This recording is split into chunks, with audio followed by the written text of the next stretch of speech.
Hello everyone! Nagluto nga pala ako ng ulam namin na carp belly. Yan. With puff tofu.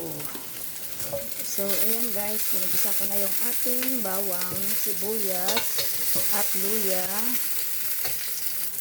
Then, garlic, ginseng.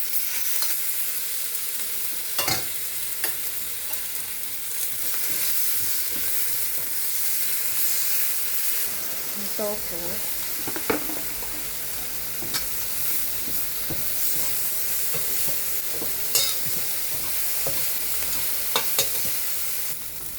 Kaunting tubig.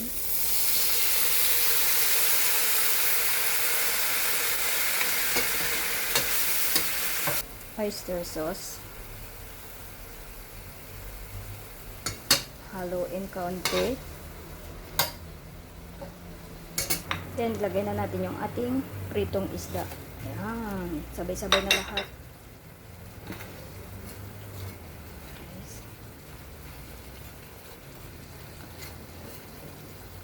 Diyan natin ng konting asukal.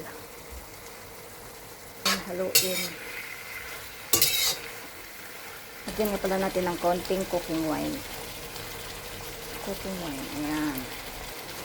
Then, mix natin ulit.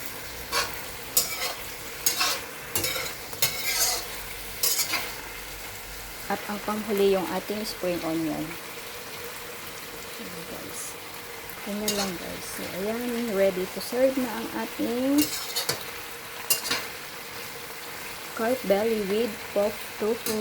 Thank you for watching.